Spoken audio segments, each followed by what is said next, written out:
Okay. Excuse me. Welcome back, everyone. We are picking up in our discussion on reinforcement learning with Nirbhay continuing for this lecture and the next one. Over to you, Nirbhay. Okay. Thank you, Dhruv. Yeah. So let's start with the second module of reinforcement learning today. As a recap from last time, we looked at some definitions of reinforcement learning. We looked at how the agent interacts with the environment to generate trajectories, to get reward, and we saw some Nirbhay, tasks. Yeah. quick question. I don't see your slides. Oh, you don't see my slides? Let No. me share it again.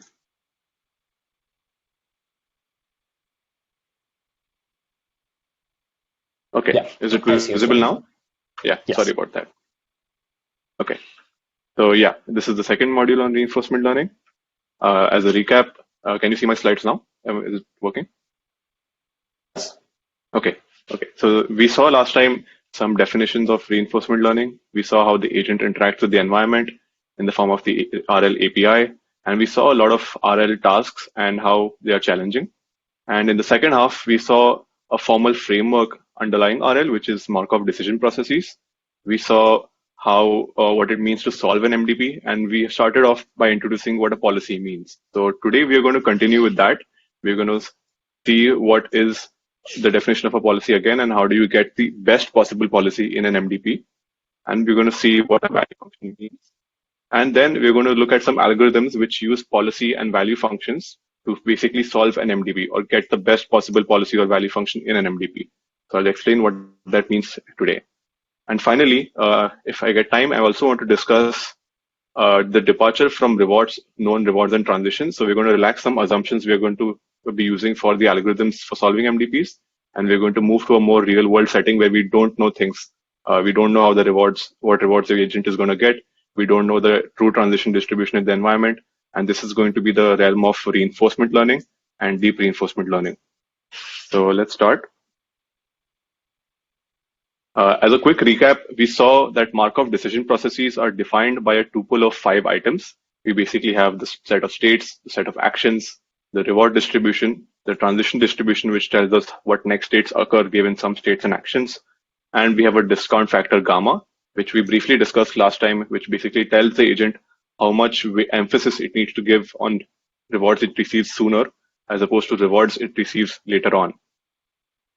And we saw last time that a policy is basically a mapping from states to actions if it's deterministic, or it's a distribution, a probability distribution of actions given states when it is stochastic.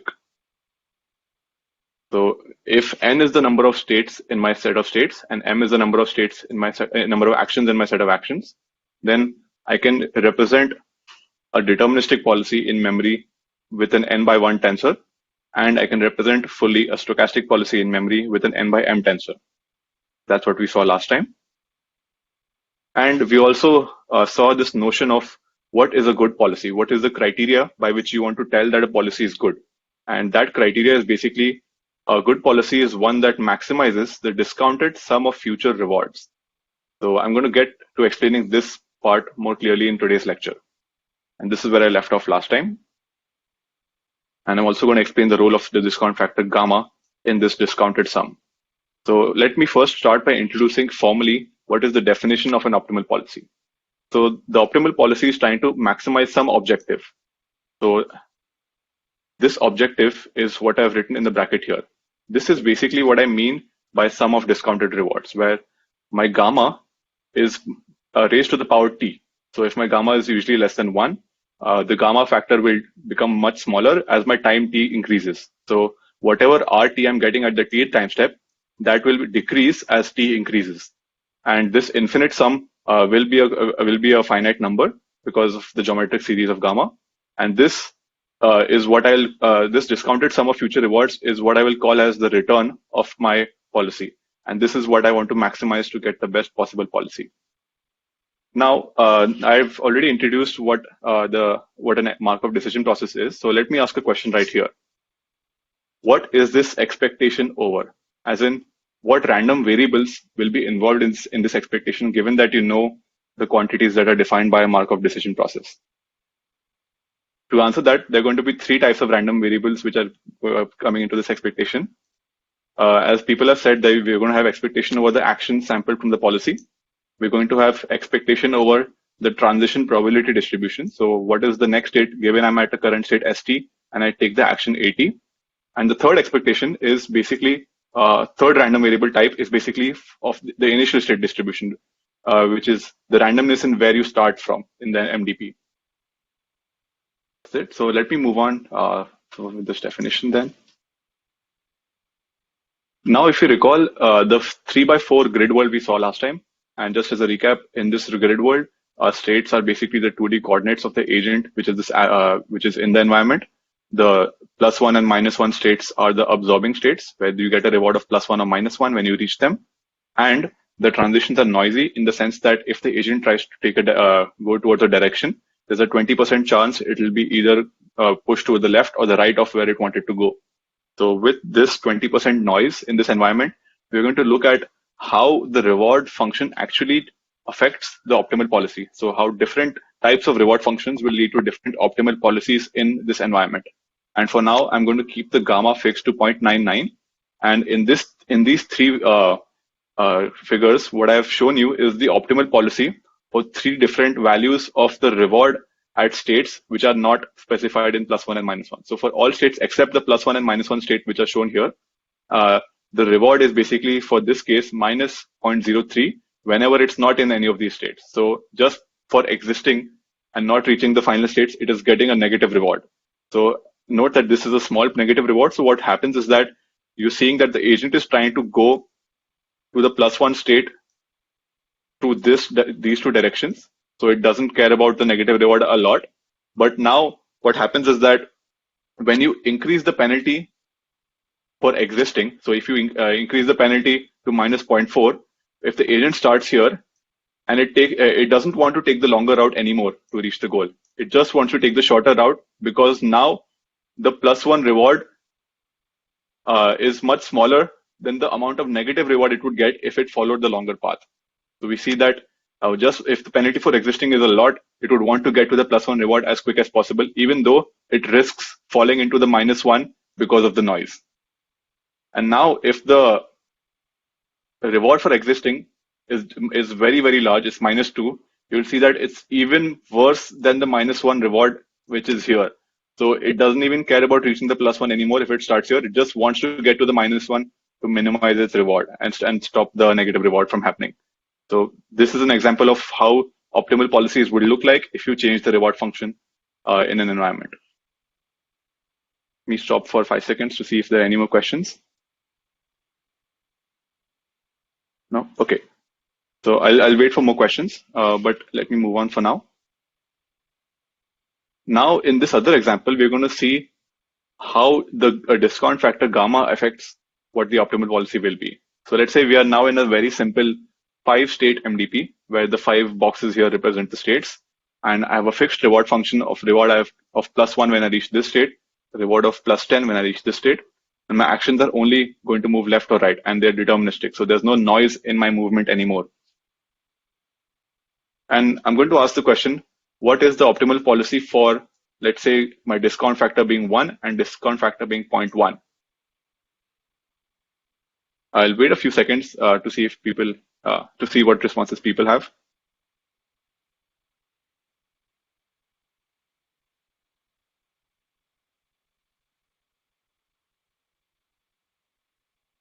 And just to clarify, the figure says the agent starts in the and there are 2 absorbing states, right? Either to the right or to the left. Yeah.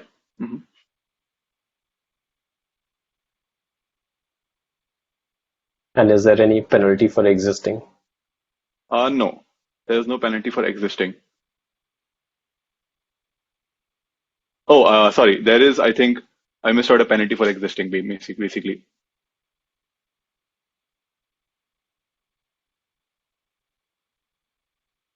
Yeah, sorry, I made a mistake in copying this figure. You're right. There is a penalty for existing. So basically what I was trying to say by this, giving this example is that when I have a discount factor of 1, no matter how far the reward is, let's say this is, let's say, not just 1 state, let's just say this is 10 states. it takes 10 actions to pass some comment and reach this left cell. Then you have to take more number of steps to reach this high reward. And let's say this is just one cell now.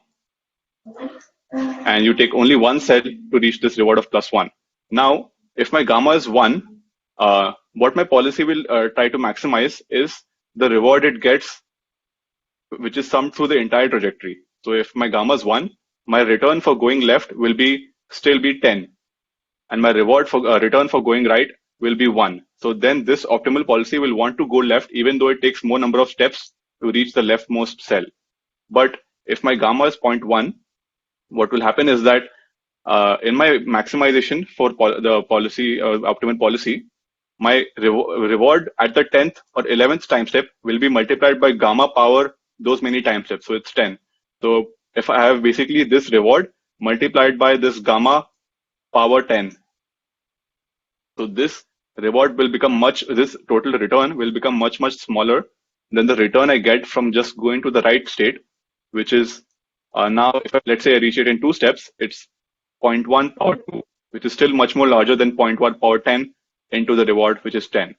So in this example, the changing the gamma will basically tell how important are near rewards as opposed to far away rewards. So if my gamma is smaller, it will tend to not care about high rewards even though they are far away, and it will care more about rewards which are closer or easier to attain with lesser number of time steps.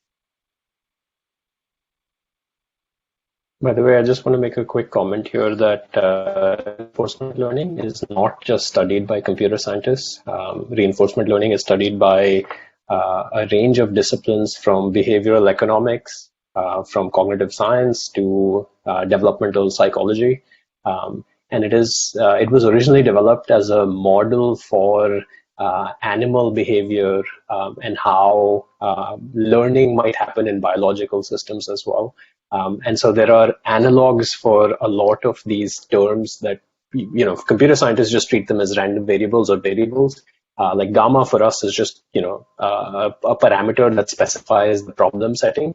But cognitive scientists often think of gamma as your degree of risk-taking behavior, or your ability to delay gratification, if you will, where a high gamma suggests that the agent that you're talking about, whether that be a biological system or an artificial system, is placing fairly high, mental reward on rewards that come fairly late. Whereas a low gamma setting is an extremely greedy setting where you're not willing to wait for rewards that may be very far away. And there were known at this point, there's like a famous experiment from Stanford. I forget if it was Stanley Milgram or somebody else who had done this, the marshmallow test, where you bring in 5-year-olds into the lab and you place a marshmallow in front of them and you tell them, you have to sit here, stare at the marshmallow for 2 minutes. If you can hold on and not eat it, then you get 2 marshmallows. But if you eat it in this period, then that's it. The experiment is over. And so that experiment is all about delayed gratification and self-control, and it relates exactly to this parameter. If your gamma is sufficiently close to 1, you place value on that item that you do not have access to right now, but you will in the future. If your gamma is a bit too low, then you do not place as much value on that item that appears in the future. And ultimately, like this, the optimal choice for gamma, as far as computer scientists are concerned, is outside the realm of reinforcement learning. I think somebody else gives us a problem to solve for a particular gamma setting, and we will solve it. But in a lot of these other domains, we are inferring what gamma the agent places on itself. So, back to you, Nirbhay. Yeah. All right. So moving on from this example, now we've looked at what the optimal policy's definition is and how the optimal policy looks like in some cases of MDPs. We're going to now introduce a new term, which is called the value function. In short, a value function is supposed to predict the discounted sum of future rewards. So this was related to a question which someone asked earlier on. They asked that if a policy is supposed to predict this value, but the answer is that a value function is the quantity that is supposed to predict the discounted sum of future rewards. So formally, what I mean by that is a value function, or a state value function specifically, is a mapping from states to real numbers such that it tells you how good a state is, or in other words, it's telling you, in a sense that, am I likely to win or lose this game from this state? And the real value it's trying to predict is basically going to be the discounted future rewards I get from that state. And we're going to see that formal definition in the next slide. But before that, I'm also going to introduce the state action value function, or the Q function, which is now a mapping from state cross actions to real values. And this Q function is going to basically tell me, if I'm at a current state S, what is the effect, or how good is this taking this action A at this particular state? And in other words, if I take this action right now at this state, how will it affect my future? That's what the Q function is trying to say. And now formally, what I mean by these quantities is that first I will introduce a policy, and I'll say that, let's say this policy produces a sequence of state actions and next states as follows from interacting with the MDP. The value function formally is now defined for a policy pi, for a policy pi, as the V pi of S is the expected discounted future reward of following policy pi from starting state S. That is what V pi of S is defined as. And note that since our value function is a mapping from states to actions, again, if my n is the number of states in my state space, I can represent this value function as a vector of size n cross 1 in memory. So it will basically tell me what is the value of following policy pi starting from every single state in the environment when I have n states. And again, one can ask the question, what is this expectation over? But fortunately, this is not going to be different from what we saw earlier. So this again is the same expectation we saw earlier. It's going to be from our start state distribution, our action sampled from the policy pi, and our next state sampled from the transition distribution P of st plus 1 given st comma at. And similarly, I can define the Q function again with a policy that produces some trajectory. Actually, Nirbhay, and now, yeah. Do you mind just going back to the previous slide? So this might help everybody else, but I like keeping a running example in my mind and relating these concepts to that running example. And so if you want to use chess as a running example, even though RL is much, much broader than that, and MDPs are much broader, more general concepts than that. But if you want to keep a running example, think of pi or the policy as a particular player. That's how you play the game, or a strategy that you're following. And S0 is the start state, which is always the same in chess, right? So there is no stochasticity in PS0. We always start with the same start state. And so what V pi S is saying is, at any particular board position, if you are playing with a particular strategy, or if you are a particular player, how good is this board position? And it's important to keep in mind that, even though a lot of times we will just write Vs, it is a function of pi as well, because it is only defined assuming that you are acting under pi. You start from S, the starting board position, and you're going to roll out a trajectory of actions which are coming from pi, and you're asking what is the expected discounted future rewards. In chess, if you have sparse rewards, everything else is 0 till you get the terminal condition. And so what you're really asking is, what is the probability of win from here? Because it's a 0-1 reward. Okay. There's a question. Yeah. Go ahead. Yeah. So the question is that, does policy choose actions and therefore future states based on the max state values of states attainable from the current state? The policy chooses actions based on just the current state. It does not know, in the definition of the policy at least, we did not assume that we know or have any prediction of what the value of taking actions or states is. There is no value estimation or value prediction in the definition of a policy. The value function, whereas, is a prediction of the value or the future discounted reward I'm going to get from a state or a state action. So we're going to see in a few slides how, given the state action value function, we can get a policy from that Q function. So Yeah. So hopefully just at that hold point of on. time, it will answer your question. Yeah, hold on for one slide, and this will so far we're just defining how good is the board. In the next slide, Nirbhay will define how good is taking an action given a board position, and then you'll be able to derive a policy from that. Yep, exactly. Okay. Yeah. So now similarly, I'm going to define the Q function. It's going to be asking what is the value of taking action A at state S and thereafter following policy pi. So now Q pi of SA is defined for every single action at a state. So I can basically ask the counterfactual that if I'm at a current state S, what is the Q for taking action A1 or A2 and so on for M, let's say, for if there are M actions. This is different from a value function because now you know how taking a different action from what your policy is doing can actually affect your future. Like what would happen if I chose a different action from what my policy chose. And this is going to give you a hint for what a good algorithm is going to be. So we're going to see later on that if at all I see that there's a particular action such that the Q of S of A of that action is more than the Q of SA of the action chosen from the policy. So what I mean by that is, let's say Q of SA is more than Q of S, comma, pi, where what I mean by pi is that the action that the policy chooses, then you can ask the question, taking this action will lead to higher value or higher future rewards than taking the action which the current policy takes. So why not just change the policy to take this action instead? And this thinking is going to give us an algorithm later on for how to update the policy or how to improve a policy with the Qvalue function. And in the next slide, I'm also going to tell you how you can get a policy from the greedy choosing of actions given a Q function. So again, before I move on, the expectation here is the same. I'm not going to repeat what the variables are. It's the same as before.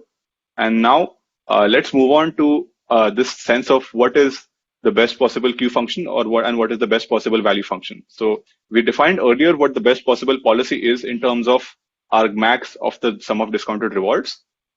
And what our definitions for the optimal V and Q functions are going to be is just V star of S is the value following the optimal policy pi star.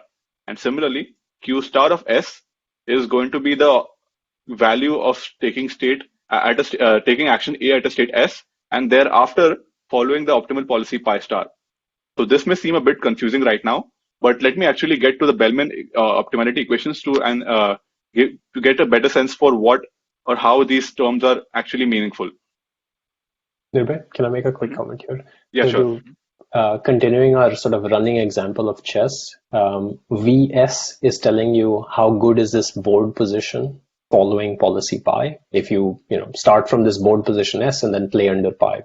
VS star is telling you start from the same board position, but you play under the optimal policy, not just any policy, but the optimal. So if it was tic-tac-toe, then it's a policy that never loses tic-tac-toe. If it's for chess or a game like Go, the game is large enough that we do not actually know what pi star is, but we can at least formally define it. That if you played the winning sequence of moves, what is the probability? So V star S is telling you what's the probability of winning from any particular board position if you were playing the optimal set of. Now Q is the object that's telling you counterfactuals. So at S, any single board position, just for the first move, play any action specified by A, and there onwards play pi or pi star, depending on whether we're talking about Q or Q star. And so this really tells you how good is a particular action from a particular state. When the board starts, should I move my pawn or should I move my horse? Or in any particular configuration, how good is a particular action? And of course, Q star is, for that first action, follow A, but then there onwards follow the winning strategy. Okay. So there's a question on how do we get pi star? Is it determined at the beginning? So the answer is no. Right now I've given you definitions of what pi star and q star or v star are, but I have not yet told how to get them. So, and the reason I'm going to introduce algorithms right now is those algorithms are going to help us obtain the optimal policy pi star in the case of MDPs where we know the reward and transition functions. So now I'm going to tell you how to get this pi star. And in your homework, you're going to verify convergence of these algorithms and so on. And that will help, probably give you a better idea of what exactly, how exactly these algorithms are giving you the optimal quantities. So let me start by first introducing the Bellman optimality equations. These are some equations which are going to relate optimal quantities such as V star, Q star, and pi star. These these relations are going to help us in developing the algorithms for getting these optimal quantities. So firstly, this equation is telling us that V star of S is just the best action chosen from Q star of S comma A. So is this should be quite intuitive. It's just saying that if my Q star of S comma A is telling me that at state S, if I pick action A and thereafter follow the optimal policy, right? My optimal policy will obviously pick the best action among the Q star of S comma A for all A's. So the value of the optimal policy is just picking the optimal action starting at S and then after following the optimal policy itself. So this should be quite straightforward to understand. And the second relation, which is also quite straightforward, is that the optimal policy pi star is basically picking the best action among all the actions at a current state, which Q star of S comma A is quantifying. So it's picking the best possible return starting from state S. So recursively, it's just the argmax of A of Q star of S comma A for that particular S. And these are some standard identities which we're going to use now to derive a recursive Bellman optimality equation for Q star and V star. So what I mean by that is, can I just interrupt here? Sorry. So I think it's important to just sort of step back, and it's very easy to at this point get lost in the lecture with all the stars and the Qs and the Vs. But it's important to step back and think that, okay, pi star is what we want. We want to know how to solve chess. We want to play optimally. V star and Q star are intermediate variables that will help us get to pi star. Right now, we don't know pi star, we don't know V star, we don't know Q star, but Nirbhay has introduced identities that relate these three unknown quantities with each other. The reason why he's introducing those quantities is because he's going to use those quantities to develop an algorithm next. So, okay, fine. Right now we just have to agree that there is this hypothetical object. It is the optimum of an optimization problem, and it relates to these other quantities in this other way. Okay. And by the way it relates is fairly intuitive. It says, if you have the best playing strategy, then acting greedy according to Q star is perfectly fine. If I told you how good every board position is, and I was able to tell you hypotheticals of how good each action is from that board position, then if you had this magical object, then you could just greedily pick every action and get the optimal strategy, which makes sense. Like, of course, you're telling me what the win probability from every board condition is, and you're telling me what the consequence of every action is. Sure. Okay. Nirbhay, you have a question, and then you can continue. Yeah. So the question is that for the definition of Q of S comma A, is A0 just some realization of an initial action from S? So let me get back to the definition. So for Q of S comma A, right. So yes. So A0. So think of this expectation as sampling a trajectory where S0 is the first state, A0 is the first action, and what this is saying is that the first action at state S0 will be action A, which you specify as the input to the Q function. So just as I specified an input S to the V function, I'm going to specify input S comma A to a Q function. And that just fixes these two quantities at the start of a trajectory. And the rest of the trajectory, as in what is S1 and what is A1, S2, A2, those things are going to be determined by taking expectation over the random variables. So all I'm fixing is the first state and the first action, and the Q function is going to be the estimate of what happens in the future after that. Okay. And in my standard language of chess, S0 is the board opening Hmm. position, and Yeah. A0 is your opening move. Do you want to move a pawn, or do you want to move another player, Hmm. another Yep. piece? So there's another question. Do we use V star to calculate Q star? If not, why do we need V star since it is not in the equation to find pi star? Good question. So we will see in the algorithms later on how we actually, what is the usefulness of both V star and Q star, and when one is used and when the other is used. So let me get to that. Uh, Let me start by introducing the recursive Bellman optimality equation for Q star and V star. So what I mean by that is I'm going to write my Q star of S comma A recursively in terms of its own Q star or V star. So let me just write the equation here first. Q star of S comma A is by definition the expected reward of starting at state S, taking action A, and thereafter following policy pi star. And we know that following policy pi star from S prime, oh, sorry, this should be S prime, my bad. This V star is of S prime, not S. So, and what I mean by thereafter following the policy pi star is that what is the sum of discounted rewards I get from following pi star at the next state S prime. And that by definition we know is V star of S prime. So what we have shown here is that recursively, Q star is defined as the reward I get at S comma A plus the next optimal V star at S prime in expectation. And if I write, just replace the expectation with summation in the case of discrete states and actions, I can now substitute V star from this definition here with Q star itself. So what this has given us now is we see Q star on the right, we see Q star on the left. We know that we've basically written Q star as the one step expansion of rewards plus Q stars of the next state and next action. So this is going to be now giving us a hint as to what exactly should our algorithm be doing. Before I move on with that, let me first also tell you what is the similar relation for V star.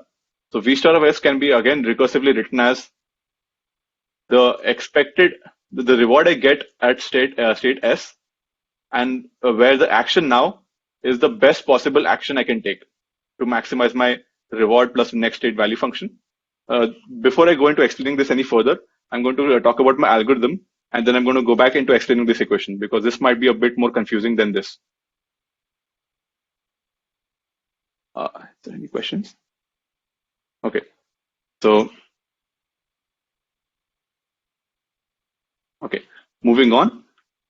So now that we have this Bellman optimality equation, which basically tells us that what is the best possible value I can get starting at state S, it's just the best reward you can get starting at that state, plus the best value you can get from the next state onwards. This is a recursive definition of V star.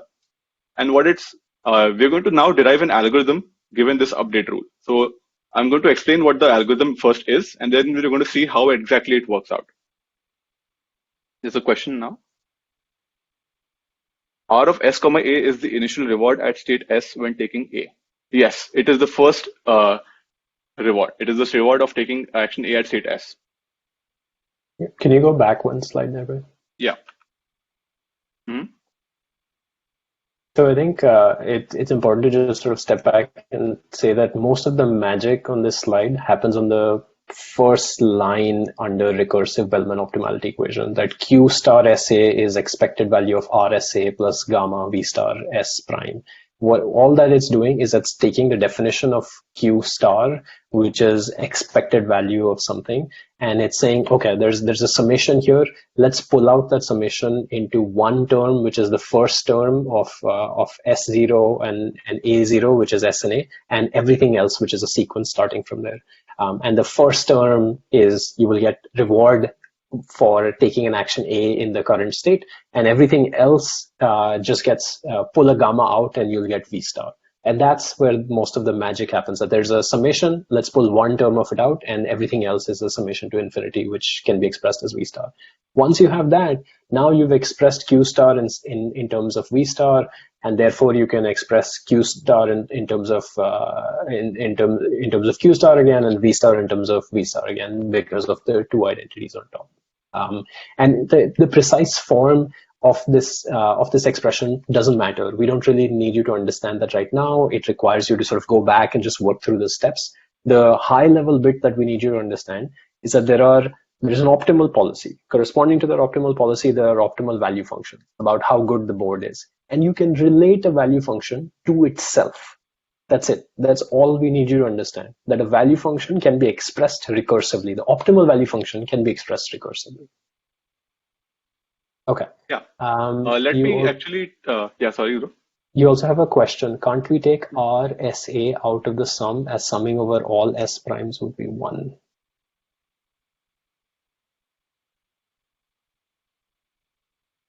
Yes. For this Q function we can, but not for the V star equation. The answer to that is yes.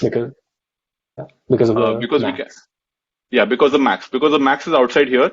In this case, we cannot take RSA out, and in this case, we can. But because of, I just wanted to make this truth appear very similar, so I kept RSA inside the bracket for both cases. But yes, we can take RSA outside the first equation. And let me actually take a shot at trying to explain this again. So let's say I'm starting at some state S, and I'm drawing a tree for what all actions I can take after one time step, t equal to 1. Okay. So if someone tells me, if I have an oracle which tells me what is the best possible action A star to take at this state, that can be giving me the Q star or the V star of S. That will give me the best possible value I can get starting from state S. But I can also define it in the following way. I can say that the best possible reward I can get starting from state S is also written as following the best possible action after one time step, and thereafter following the best possible policy, pi star. Or again, it can also be Q star, because I can get pi star from Q star. So this is basically saying the optimal V star is the best possible action taking at that state, plus following the best possible policy or Q star from the next state onwards. And similarly, I can do it for t equal to 2 as well.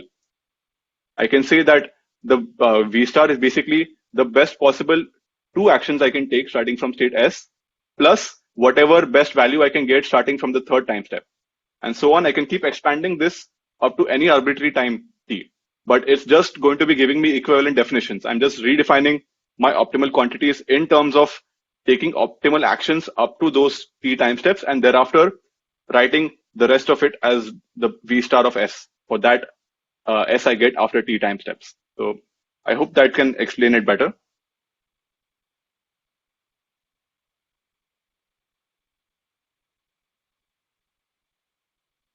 Okay. There are no more. Are there any more questions? Okay. So I think I can move on now. Yeah. So now I'm going to go towards writing the first algorithm which we'll look at, which is value iteration, and we're going to see that it's heavily inspired by the V star recursive expansion which we just saw. It's basically expansion of what is the best possible action to take at t1, and thereafter choosing the best possible value at the next state.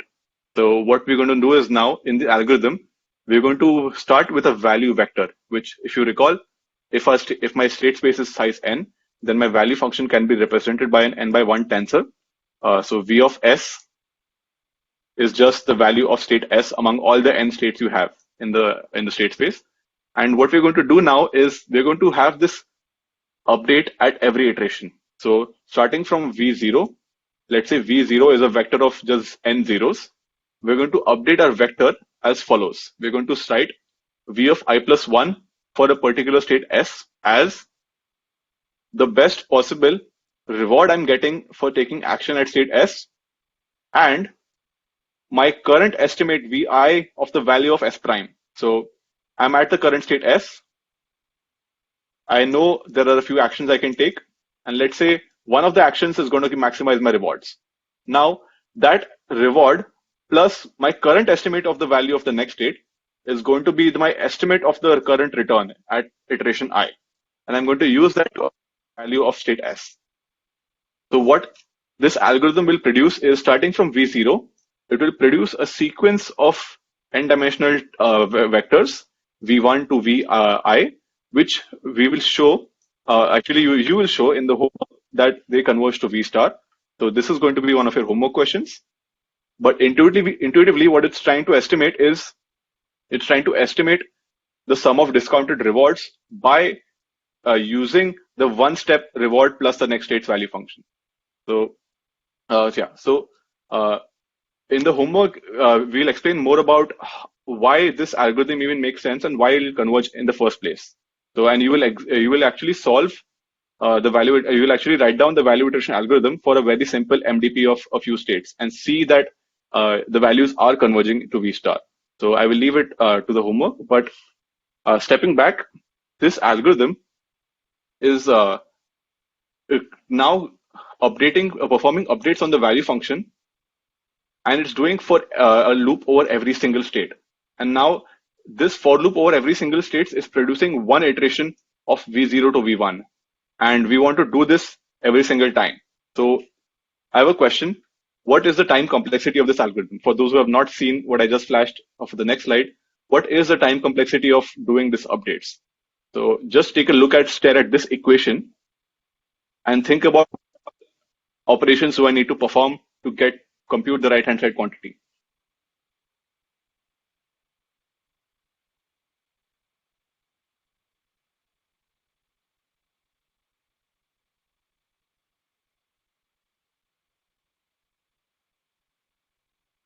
So someone asked, in the meantime, someone asked if we'll get a quick example of V and Q function on a grid world. Yes, I have that example coming up. We will show that demo in this class.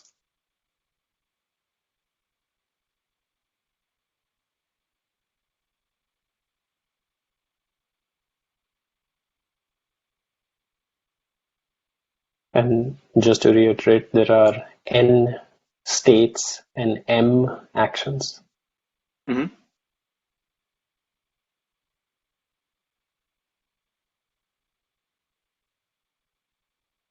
And let's say capital T iterations to convergence. Yeah, but the iterations, you don't need to focus on the iterations, because what I'm asking is just from V0 to V1, what is the time complexity? So forget about iterations for now. Just tell me that if we take one iteration of this algorithm, how much computation do I need to perform this update from going from V0 to V1? Is it n by m? Is it n square? So someone has written n by m. So let's see if that's the case. So what are we doing on the right hand side? Okay, we firstly need to query this max over a. So we need to clearly evaluate this right hand side quantity for every single a, and so that we can compute the max. So there's one factor of m coming here, which is the size of the action space. Now we are computing another summation over here, which is over states. So we want to compute this quantity over all possible next states given that action A. So for every single A, I have a summation over next states S prime. So there's going to be another n factor here. And given that this outer for loop is going to update my Vi plus 1 of S for every single S, we have another factor of n here. So what you get at the end is an n square m order for every single iteration, or I'm just written mod S square times mod A. So this is n and this is m. And this, so I'm going to revisit this time complexity and ask you whether do you think this time complexity is feasible for some state spaces in the future. So someone has asked, can you vectorize or parallelize the value function updates in each iteration? Is the reason RL takes so much time due to the need for high iteration counts or each step not being able to be vectorized? So the answer is no, because the reason RL will not work, I will get to that soon. I will explain that in detail. But you could parallelize or vectorize it, but that's not the question I'm asking right now. I'm just asking how many computational steps are needed to eventually get or finish one iteration of this loop. Parallelization we don't care about right now. We just want to ask what is the complexity of doing this algorithm for one iteration. So I'm going to get to why this complexity is going to be challenging or problematic in the next few slides. So, but before I get to that, I want to quickly introduce the other algorithms which can follow from the Bellman update rule. So in this slide, I Actually, discussed value iteration. Yeah. yeah, before Go ahead. you move slides, I just wanted to make a quick comment here that this slide can seem intimidating, and the jump from the Bellman optimality equation to value iteration can seem intimidating as well. But Nirbhay is far more mathematical than I am. For me, this is a simple hack. You prove on the first line that there is a recursive relationship of v star in terms of itself, right? It doesn't really matter that there's a max there, there's a sum there, there's various things. None of that matters. All that matters is you proved that v star s is related to v star s prime. That is, v star is related to itself. Great. Now, anytime you're able to do that, and this is a fairly general trick, anytime you're able to prove that there is this unknown quantity that you can relate to itself through a recursive rule, you can convert that recursive rule into an algorithm, an iterative algorithm, by just giving the right side a notation of I and the left side a notation of I plus. Basically, initialize v star of s prime with an I and all zeros, and just update it according to this. And that's basically it. The top line has been converted to an algorithm by replacing recursion with iteration. Mm-hmm. That's correct. Maybe I forgot to explain this in a quite simple way. In your first math course in undergrad, I think you're taught what fixed point iteration is. So it's basically if you have a function f of x and you want to find a value of x such that f of x is equal to x. So what I mean by that is if this is my curve y equal to f of x, and I have a line y equal to x going from the origin, you want to find where this function intersects the y equal to x line. And one way of doing that is just starting with an x0, repeatedly applying f to it. So x1 is f of x0, x2 is f of x1, and so on. What you get is that under some conditions, this sequence of applying f repeatedly will actually get you to the fixed point where f of x is equal to x. And why is this important here?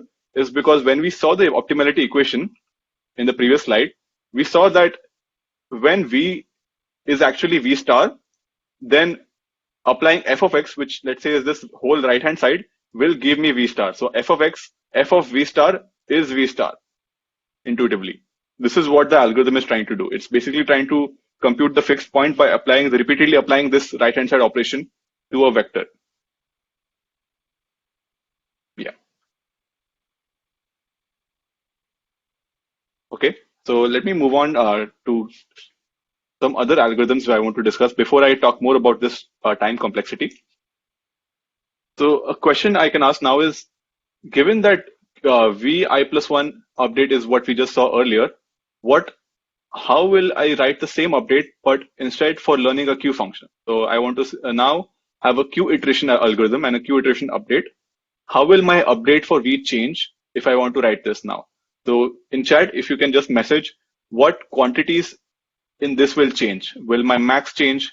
Will my summation change? Or will my quantities in this bracket change?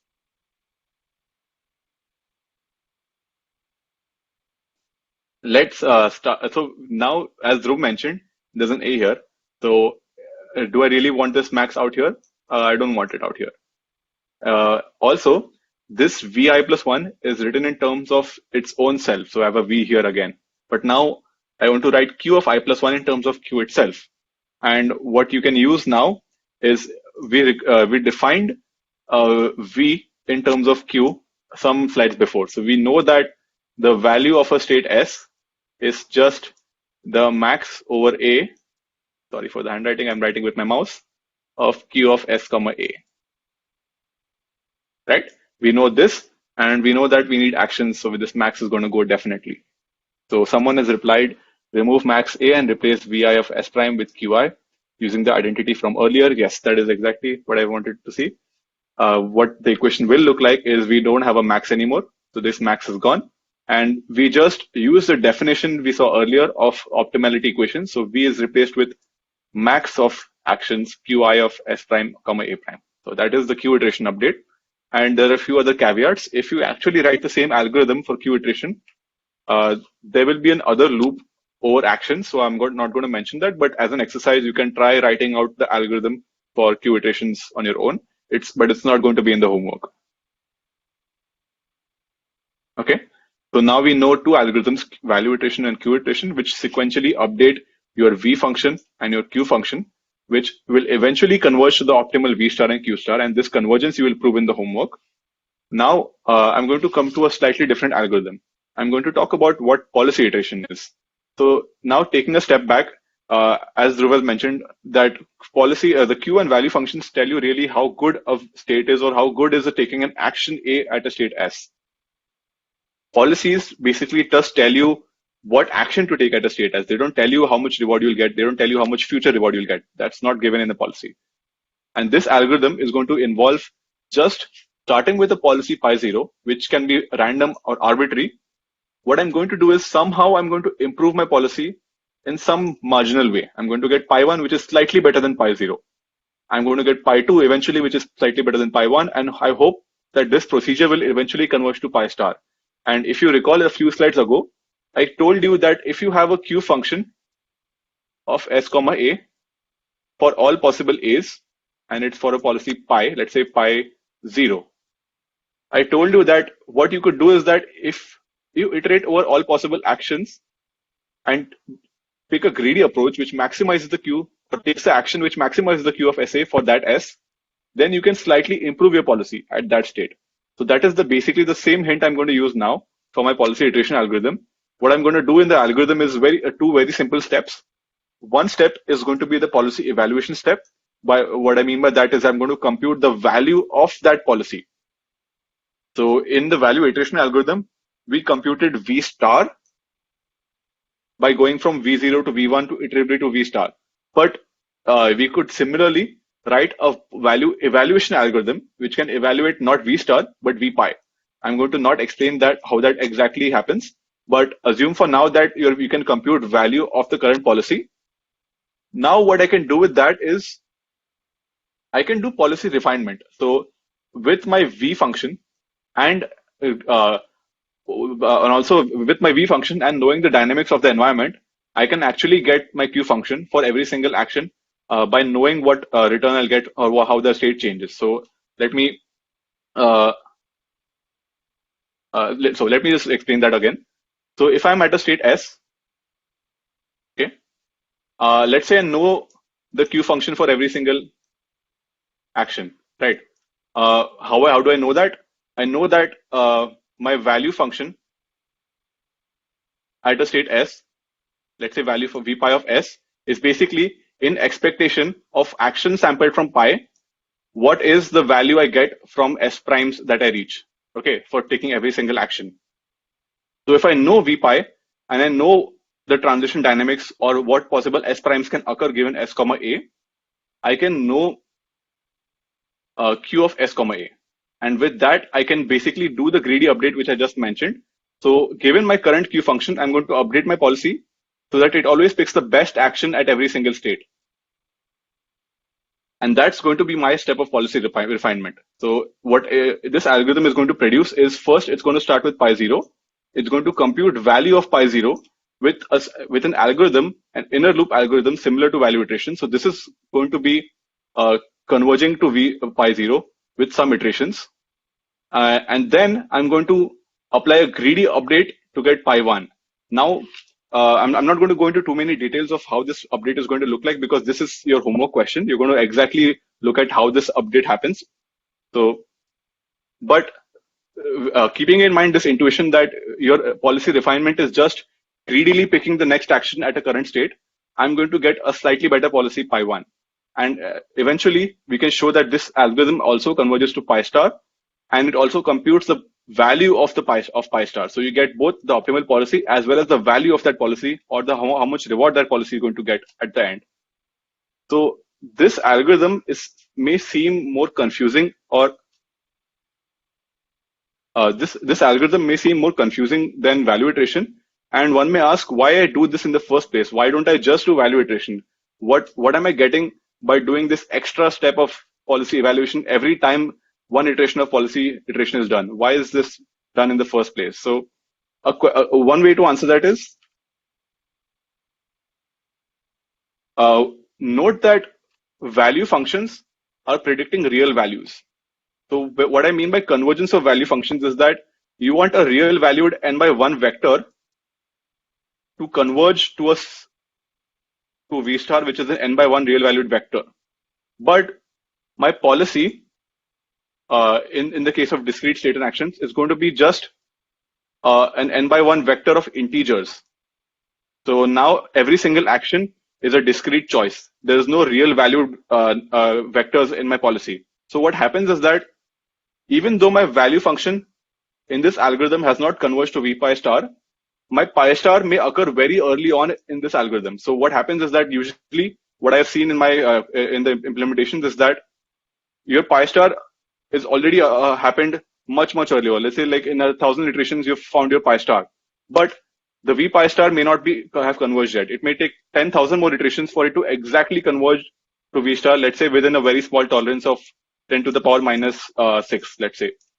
So even though your value is inaccurate, you've already gotten the correct pi star which you need. So you can basically stop the algorithm when you see that your policy is not changing a lot. The actions the policy is choosing are not changing every few iterations. So this is basically the reason that policy iteration is so valuable, is that you get the optimal policy much before you get convergence of a real valued vector to some arbitrary real values of v pi star. Okay, so let me move on, unless there are any more questions. Now let's take a step back. We have discussed 3 algorithms so far. We have discussed value iteration, we've discussed Q iteration, and policy iteration. And we saw that the time complexity of value iteration is order of S squared and A. Now let's discuss whether this is a good thing or a bad thing. We saw early on in the lecture slides that there's a 3x4 grid world. And for that, if we run value iteration, is it a good thing or not? How do we know that? How can we compute that? We can tell first by looking at how many states there are.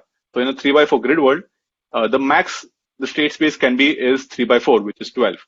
So with just 12 states, this should be doable. Like order S square A is not a problem. Even if actions are, let's say 4, which is the number of cardinal directions, it's not a lot of effort or not a lot of computation to do value iteration.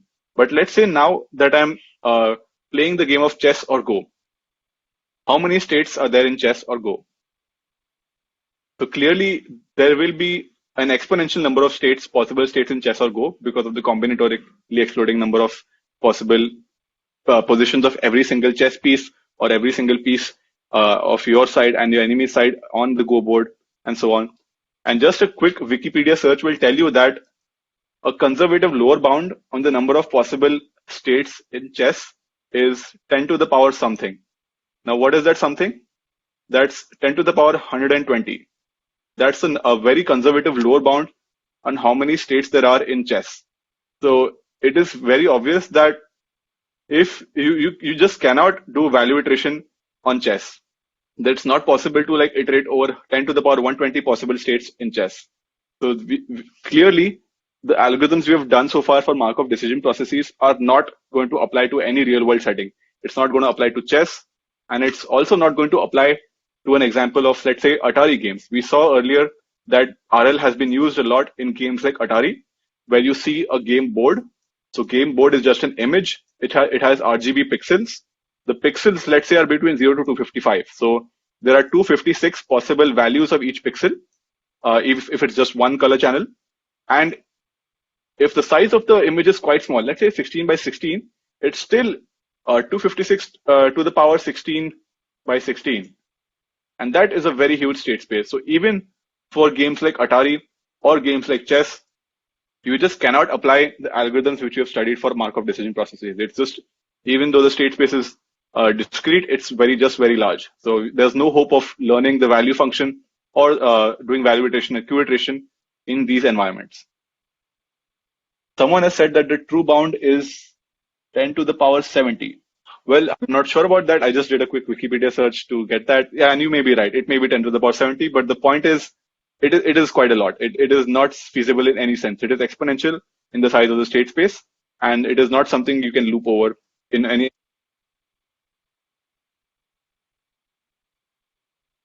Okay. So now this is going to give us a good leeway into the next topic. So we're going to now conclude what the algorithms for MDP. So we saw value iteration, we saw queue iteration, and we saw policy iteration. And with this, we are going to now conclude our discussion on Markov decision processes. So we are going to move on to the realm of reinforcement learning and deep RL. So if you recall, the assumptions in reinforcement learning were that we don't know the transition dynamics. So we don't know what next state will happen given an action A is taken at a state S.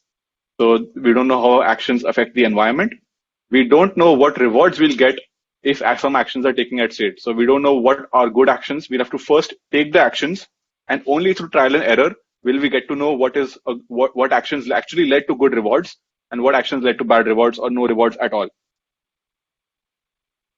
The thing we can do now is basically have a policy to gather data. So we're going to gather data, or which I'm going to call experience, as in we're going to gather examples of state, action, next state, and rewards to help us understand the world better. So we're going to somehow approximate either how the world works by knowing the transition or reward functions, or not doing that and just somehow by trial and error update what is the best possible action to take in the real world without knowing these quantities.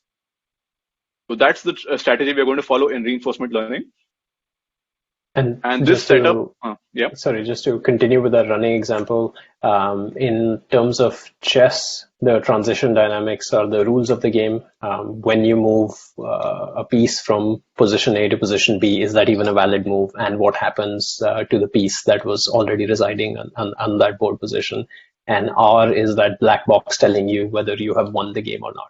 Now, in chess, it may seem absurd to not assume the rules of the game or not assume access to a black box telling you what the reward function is. But there are lots of other applications where it is perfectly reasonable. Like if you are training a robot to pick up a mug from point A to point B, asking for a transition dynamics is really asking a perfect simulation of the world where you can roll out all sorts of transitions. Your reward function may require things that you do not have access to in an analytical or a black box manner.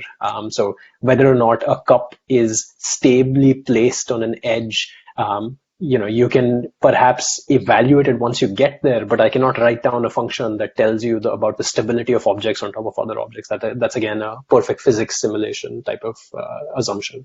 The reason why this is related to the previous set of lectures on the problems with policy iterations is we are simultaneously going to relax these assumptions and develop algorithms that don't have the dependence on it.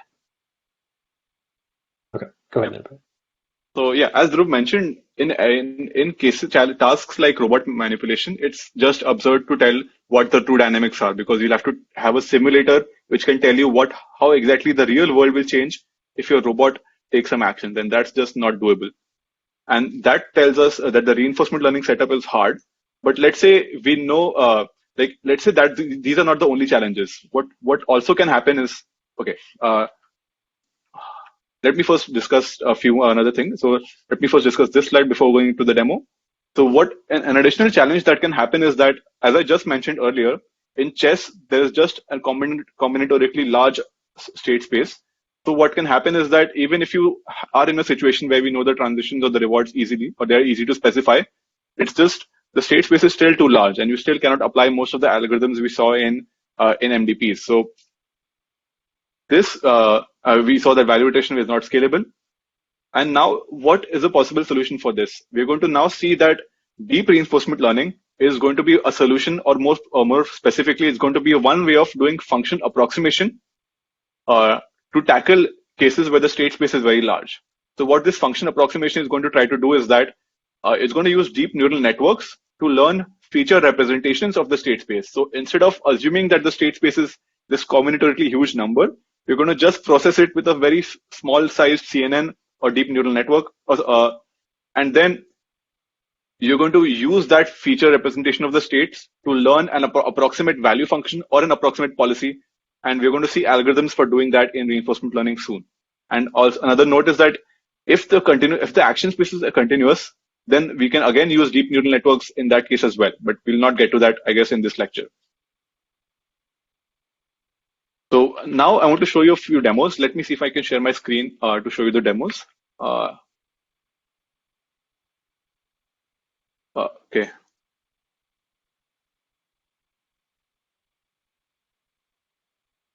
Okay. So is my screen visible now? Yes. Okay. So this is an example of an RL agent. Let me just start it first to give you a sense of what it's trying to do.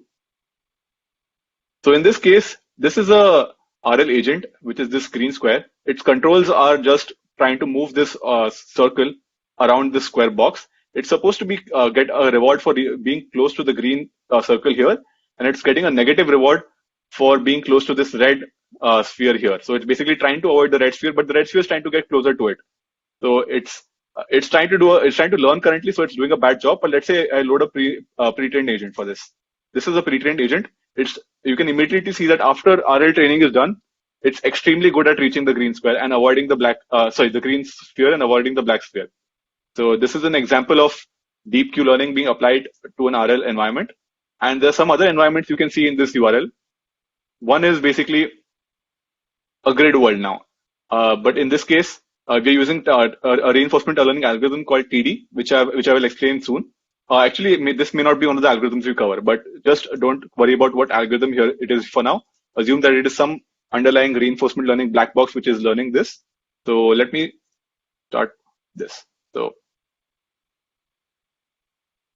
as you can see, what's happening is that the green states or the darker green states are states where the reward for the agent is positive, and the red states are the states where the reward for the agent is negative. The agent is this yellow sphere. I don't know if you can see it. It may be that my screen is lagging. So let me know if you cannot see it. Or if you have the slides on your right now, if you've downloaded the slides, you can open the URLs from that and try experimenting with this web page on your own. But if this is visible to you right now, I'm going to try to make some modifications. So the agent, as you can see, has found out a good path to follow. It's going down this path, and it's reaching the highly rewarding state here.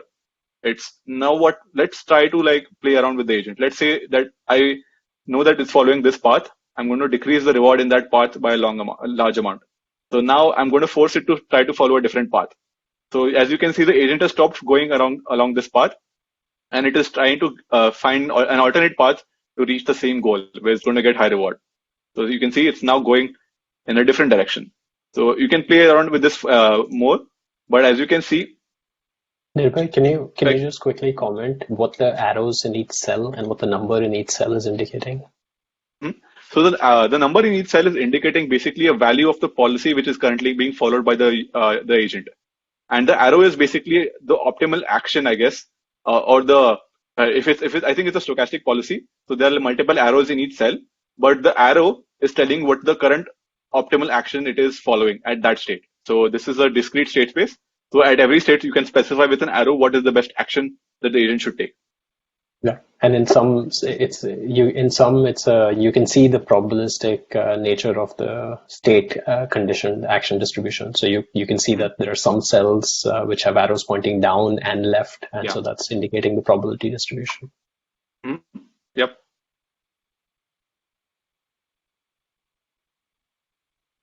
Yeah, and there's some other demos you can explore at this, but I'm not going to go through all the demos.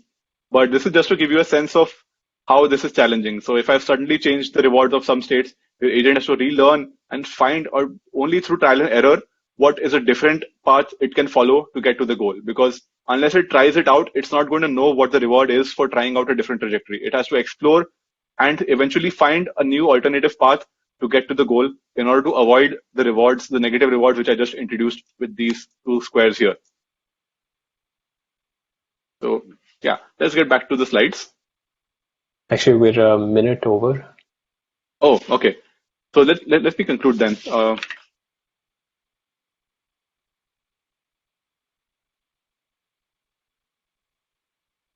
Okay.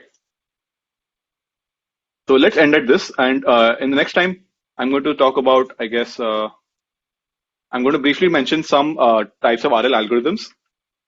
And then I'm going to start for tomorrow's lecture to explain one particular type of algorithm in RL, which is called deep Q learning. We're going to spend the first half talking about that, and later on we're going to talk about some policy-based RL algorithms. So that's it for today.